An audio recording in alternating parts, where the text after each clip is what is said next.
గత కొద్ది రోజులుగా శ్రీకాకుళం జిల్లా పలాసలో వెల్లువెత్తుతున్న భూ కబ్జాలపై ఏపీ మంత్రి అప్పలరాజు సమక్షంలో పలాస మున్సిపల్ కార్యాలయంలో ప్రత్యేక స్పందన కార్యక్రమం నిర్వహించారు.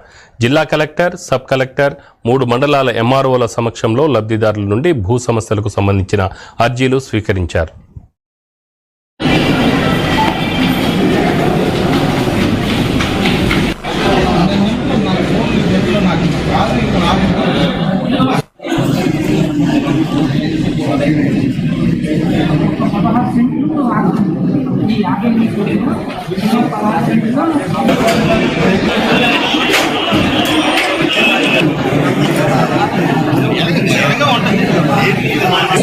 పలాస కాశీపురం మున్సిపాలిటీ 19వ ward YSR Congress party councillor ప్రతినిధి.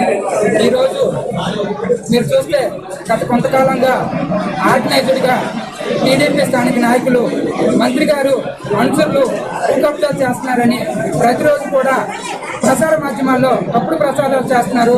వారి దగ్గర ఏవైనా ఆధారాలు ఉంటే అధికారులకు ఫిర్యాదు చేయాలా, అధికారులు స్పందించకపోతే వివిధ వేదికలు ఉన్నాయి, జ్యుడిషియల్ ఉంది, అలాగే పై అధికారులు ఇంకా ఉన్నారు.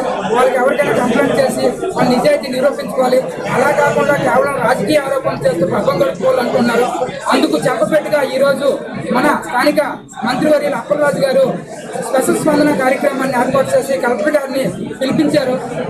ఈ సందర్భంగా నేను స్థానిక టీడీపీ నాయకులు వద్దబాబులో కబ్జా చేసిన ఎర్ర కాలువ సర్వే నెంబర్ 26 రెవెన్యూ గ్రామం పురుషోత్పురం పలాస మండలం నందు కబ్జా గురైందని ఫిర్యాదు చేయడం జరిగింది. గతంలో ఉన్న నాయకులు కబ్జాలు చేసి ఈ రోజు అధికారంలో ఉన్న పార్టీ కోసం అధికారంలో ఉన్న నాయకుల మీద వాళ్ళు ప్రతిస్పందిస్తున్నారు. సో కావున డైరెక్ట్ గా మినిస్టర్ గారు ఏం చేశారంటే, మంత్రి గారు ఇలా కాదు, ఎందుకంటే మనం చాలా నిజాయితీగా ఉన్నాం, ఈ నిజాయితీ నిరూపించుకోవాల్సిన అవసరం మనకు ఎంతైనా ఉంది. ఈ సందర్భంగా మనం ఎందుకు నిందలు కాయాలనే ఉద్దేశం మీద దగ్గర 3 మండలాలకి ఎంఆర్ఓకి, అదేవిధంగా డైరెక్ట్ గా కలెక్టర్ గారికి కూడా, జేసీ గారికి కూడా ఈరోజు ఇక్కడే ఉన్నారు. ఈ సందర్భంగా ఒక ఎగ్జిక్యూటివ్ బాడీని ఇక్కడ ప్రవేశపెట్టడం జరిగింది. ఎవరైనా సరే ఇబ్బందులకు గురైనట్లయితే, ఎవరైనా సరే ఏమైనా భూ కబ్జాలు జరిగినట్లయితే మీరు ఆధారాలతో ఇచ్చినట్లయితే వెంటనే సమస్య పరిష్కారం చేస్తారని ఆయన ఒక దృఢ సంకల్పంతో, ఒక ఆలోచనతో ప్రవేశపెట్టడం జరిగింది. ఎందుకంటే నిజాయితీపరుడు, ఒక కృషి, ఒక పట్టుదల ఉన్న నాయకుడు ఎవరు కూడా ఈ విధంగా ఎప్పుడు కూడా ఏ రోజు అధికారులను తీసుకొచ్చి